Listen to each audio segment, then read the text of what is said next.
So we know that Birmingham always ranks in the top 5 in gun violence, in murder, and whatever else bad category it is out there, right? Per capita, right? Yeah. So I would ask you if you could give any advice to one of them youngins out there, or even one of them old heads out there. What advice would you give them to help change this culture?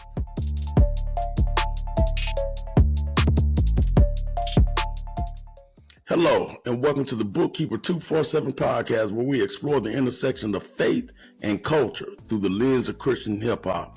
I'm the host, Daryl Kemp, and today we have with us an emerging and impactful voice in Christian hip hop, young Cezzy, who has been making waves with his heartfelt and genuine music. Hailing from my hometown, Birmingham, Alabama, young Cezzy brings a unique blend of traditional rap beats and Christian themes, creating an uplifting and profound experience. Welcome to the show, young Cezzy. What's up? Thank you for having me on the show. I'm super excited for this, man. Yes, sir. Yes, sir. Man, and I appreciate you coming through here, man, and blessing us, man. We right here in the ham together, man. So we're gonna represent, man, for the Lord, and hopefully we'll reach some people that need to hear this message. Yes, sir. Yes, sir. Yes, sir. So, nephew, man, look here, man. I got an icebreaker for you that I ask all the artists. So, man, before we dive in to this incredible journey in music, I have to ask, can you give me 3 things your grandma would say? 3 things that grandma would say. Number 1, whatever you do, make sure you got God with you. That's like the main thing that she would say. Number 2 is make sure you respect others the way you want to be respected. And number 3, the last thing for not least, she kind of got it from me, but I'm gonna give it to her.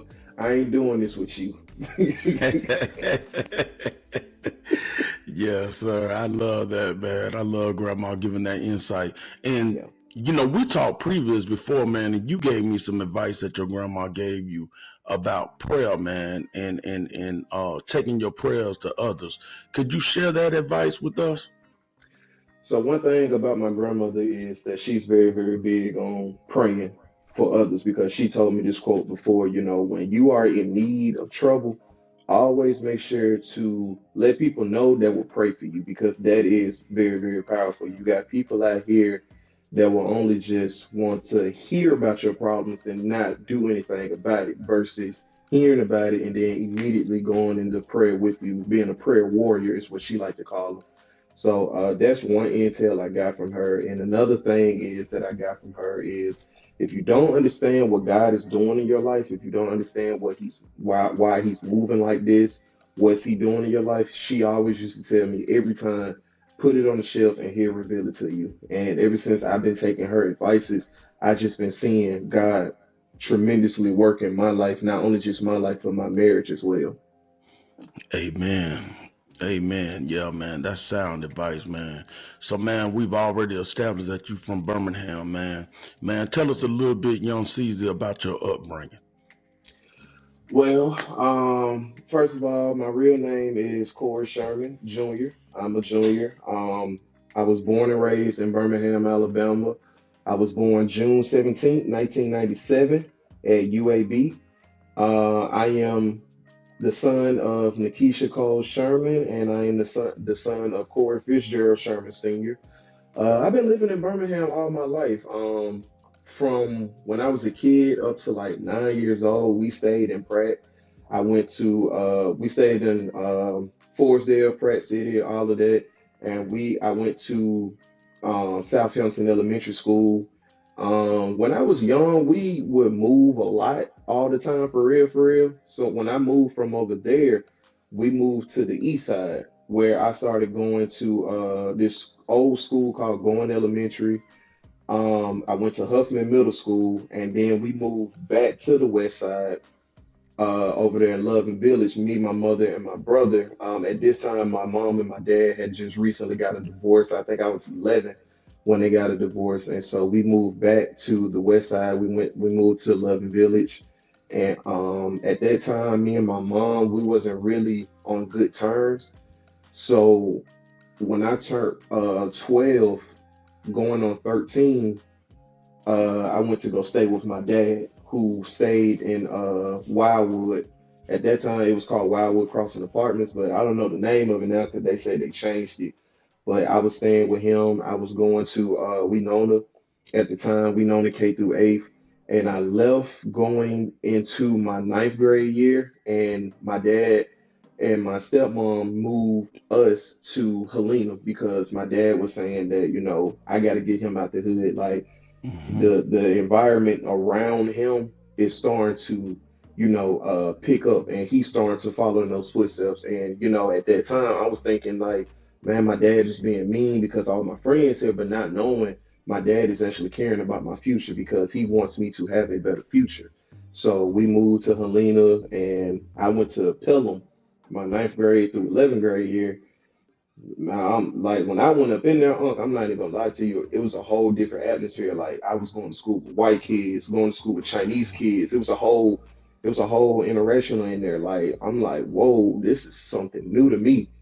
And Mm-hmm. but at the time it was like I wasn't really comfortable with it. But now that I'm grown up and realized that, okay, that was a good choice for me because my dad seen something that I couldn't see. And that's how most Mm-hmm. time God is. Like, when we're trying to do stuff in our life, we see what we see now in the physical, but God is looking way beyond that in the spiritual eye. And sometimes he'll tell us no, or he'll say not right now. And we thinking that, oh, it ain't nothing but God just being mean. No, he cares for you. He cares Mm-hmm. for you so much that he doesn't want you to be led astray. So Mm-hmm. Man, that's what's up, man. So listening to your journey, just your short journey so far, what's it like from the east side, Roebuck, Center Point era, big boy houses, right? Back then, going to Love and Village, my old stomping grounds where I stayed on Taft on 6, right? Back there by the gym.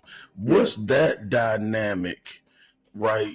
Going from the east side to the projects. So when we moved to the east side, we stayed in Roebuck.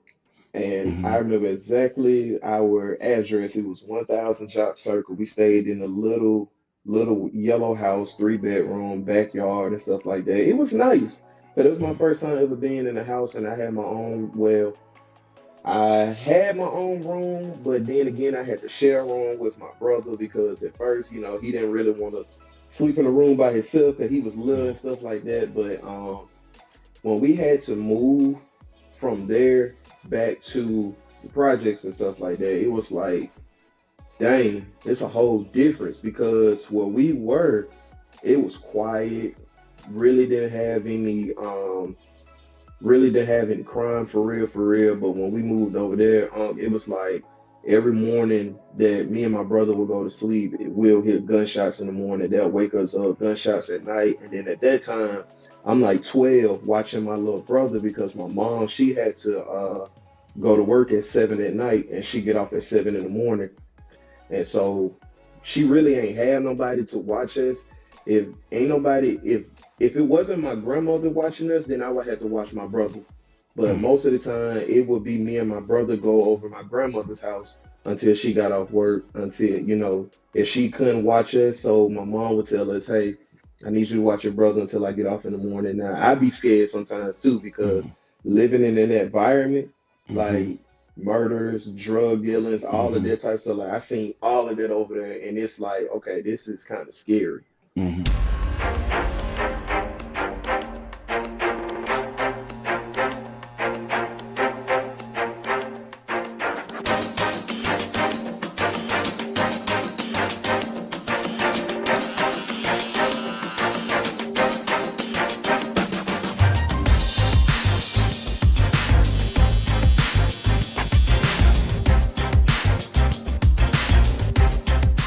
Yeah, and it's common, right? And I Yeah, would say in them areas, them low income areas from Love and Village to Winona that you're talking about where you move next. So do you still deal with, because I say to anybody that's been in them environments, like where you've been, where I've been, that you can have PTSD without going to war.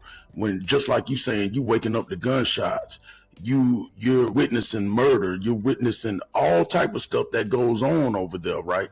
So Hmm. from the east side to the project to Winona, and now as a grown person, have you learned that? Did you have any trauma that you noticed coming from them areas, and do you?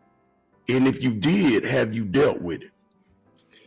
I have. Like I said, I once seen a guy get robbed in front of me. I remember taking out the trash and I seen this guy get beat up, jumped, get robbed, pistol whipped, and everything. And that kind of like messed it with my head because, that's all we saw over there when I was living in the projects for like that year and a half. And I was seeing so much that a kid wasn't supposed to see. Mm-hmm. And as I gotten older and stuff like that, you know, knowing what my dad did for us, getting us out of that environment and stuff like that, because he used to be, he used to do stuff like that. He used to be in Mm-hmm. that environment and stuff, and so he wanted better for us, so Mm-hmm. we won't have to do that and stuff. And growing up, I used to be like, man, this is being over there with the white kids and everything like that. It was like, it's cool and all, but I kind of still miss it over there. And then as I got older and started exploring myself into getting into more things that I wasn't supposed to, it was like, okay, you know what? I'm kind of seeing a pattern now because I'm starting to see what I was seeing when I was a kid, but now I'm kind of following in the footsteps of what I was doing as a kid. So yeah, it kind of played a trauma in me because I seen it, but now I'm actually doing it. So, except for no killing, I ain't doing no killing now. Hold on. Oh Let me no! just say Oh that. yeah! I ain't Nah, doing nah, nah, that. nah, But nah. but like, doing the drinking, the smoking weed, the selling weed, all this stuff, I was doing that. And so it was just like, okay, you know what? Why am I doing this when I witnessed this and I told myself I wouldn't do nothing like this, but now I'm following in his footsteps. Mm-hmm. Yeah, man, that's awesome. That's awesome, Cora. Yeah, I think too. What I'm hearing from you too, just from me knowing you for this short time, I know you got a forgiving heart. And most kids would be stuck from the east side to the projects to Lubman and their parents splitting up. But it seems like you was able to move on from the breakup and from your parents and actually honor your dad by thanking him now, moving you, having the insight, the to move you out of that area to Helena, right? Did y'all have to work on any type of repair in the family? Because we know splits could be heartbreaking. Yeah, we at the time, like I said, me and my mom, we wasn't really on good terms, and also me and my dad, we were butt heads as well because growing up as a kid, I would see so much in the house that I wasn't supposed to see, and as I was a teenager and stuff like that, most of that stuff would follow as well, and Mm-hmm. not matter of fact, not too long ago, I want to say maybe like a year or two so ago, me and my dad, we actually had a sit down talk one on one and stuff like that, and we was just basically laying it out. We was forgiving each other. He forgave me for how I was acting, and I forgave him for how he was acting back in that time. And it was like, one thing I learned is sometimes the enemy will use you and you don't even know it. Or Mm-hmm. versus sometimes it don't always be the enemy, it can be bad character as well. So, just sitting down and talking to my dad to now that our relationship is so much better, it feels so good because everybody makes mistakes. Everybody makes Mm-hmm. mistakes. And one thing about learning God is we can't hold that against people because if we do, then God will hold against all the times that we messed up against our over our head and stuff like that. So I would say that the relationship between me and my parents are way much better. If you would have asked me 15 years ago, I would have told you no. No, I still don't forgive them and nothing like that. But that's one thing about it, man. Forgiveness is a virtue. You don't ever want to walk around here with grudges because life is too short. And Kind of like today, how I just left my grandmother's funeral not too long ago, maybe like 2 weeks ago. She had just called me and was saying that she lived literally 15 minutes from me. She just moved over there, and we was talking about seeing each other. And then last week, I get the call saying that she passed away, and I was like, wow, Mm, wow. yeah, So man. Yeah, and we send our condolences as well, man. For the transition of your grandmother. I hate to hear that. In the beginning of this, when we was talking, behind the scene, man. But we know that the Lord has a plan. He has a date. And it seemed like your grandmother, loved the Lord. yeah, So yeah. we know that she is where she needs to be. So and we're and I'm personally thankful for that the generation was able to reach back and see. Into the world of Pamela Douglas, where life is a roller coaster ride of emotions, from heartache to hope. Follow Pamela's journey through love, loss, and everything in between in the pages of the Pamela Douglas story by Daryl Kemp. In the first chapter, you'll find yourself transported to the town of Birmingham, Alabama, where the Douglas family grapples with poverty and family tensions. Kemp's emotional intensity paints a vivid picture of the hardships Pamela endures and the tenacity she embodies as she overcomes them. You won't want to put this gripping and inspiring book down. So if you're ready for a journey through the depths of the human experience, join Pamela on her remarkable journey of triumph over adversity. The Pamela Douglas story is a must-read for anyone who craves a powerful and moving story that will leave you breathless. For more details, sign up for our newsletter so that you can be alerted when the book drops. Now, back to the show. Wow. Yeah, man. Yeah, and we send our condolences as well, man. For the transition of your grandmother. I hate to hear that. In the beginning of this, when we was talking, behind the scene, man. But we know that the Lord has a plan. He has a date. And it seemed like your grandmother, loved the Lord. Yeah, So yeah. we know that she is where she needs to be. So and we're and I'm personally thankful for that the generation was able to reach back and see. I think that's where we go wrong. And as we move forward, while we're talking about the city of Birmingham right now, right? Hmm. Coming from Alina, and now you're a grown man, so you've seen a different atmosphere as well, right? So we know that Birmingham always ranks in the top 5 in gun violence, in murder, and whatever else bad category it is out there, right? Per capita, right? Yeah. So I would ask you if you could give any advice to one of them youngins out there, or even one of them old heads out there. What advice would you give them to help change this culture? I let them know it ain't worth it. Your life matters.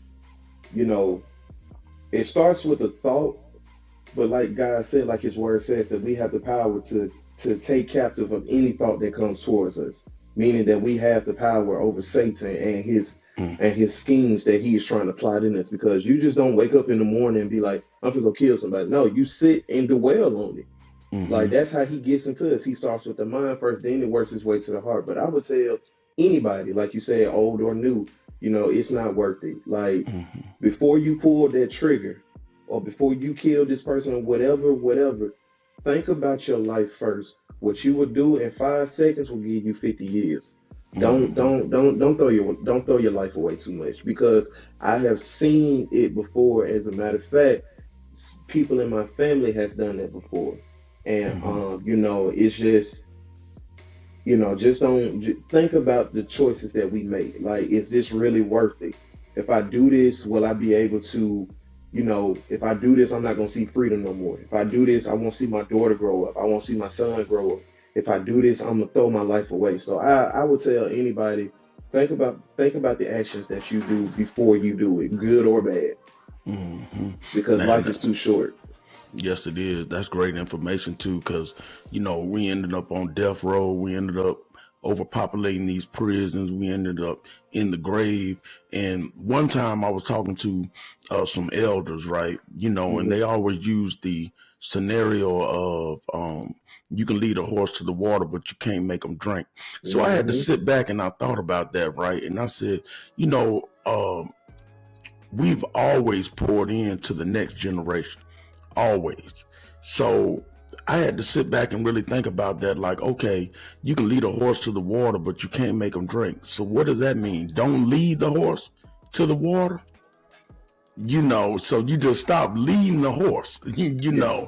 And I think that that's what a big problem is. We have a gap between not just uh, generation to generation, but generations now to Hmm. generation, right? And I think that we all need to be on hand and take an effort in order to get the message of the Lord out there and just some positive change. And also not just getting the message, but having resources to help some of these people that need it. Yeah. Yes, sir. Yes, sir. So, man, if y'all just tuning in, man, we kicking it with young Cezzy, Christian rapper out of Birmingham. This is the Bookkeeper 247 podcast, where we in the field and our hands always on the plow. Yes, Yes, sir. sir. Yeah. So, man, listen. So, how did the challenges and blessings of your upbringing in Birmingham shape your music and message? Um, Basically being real with myself, like just talk about your pain, what you've seen, what you've heard, what you experienced, and put it in your music like that. And also, just give God the praise that He has gotten you out of that. And I used to tell myself all the time, why me? Why am I going through this? But like the old, like you will hear the people say, why not you? And Mm, now I understand that, like, why not me? Because the stuff that I can go through, I can help out the next person who's going through this. And then also it's a gift to put it in the music of showing you my upbringing, showing you my pain behind my music and stuff like that, so you guys can understand where I come from in my stories that I'm telling you about and all of that stuff. So I really truly believe that what I've been through and God blessing me with this talent of not just rap for myself, but this gift to give to His people to serve. It's a great thing because now you get to hear where I came from, all the stuff that I had to endure, all the stuff that I went through to become the man that I am today, and just listen to the challenges that I had to go through, to meet for me to be a better person. And you people just be like, oh, okay, if he's going through that, I know I can get out of that because he's got out of that. So Man, that's what's up, man. Man, and as we move forward, man, we always give the opportunity to give your testimony on this show, man. So, man, tell the people and enlighten us, man, what was your come to Jesus moment?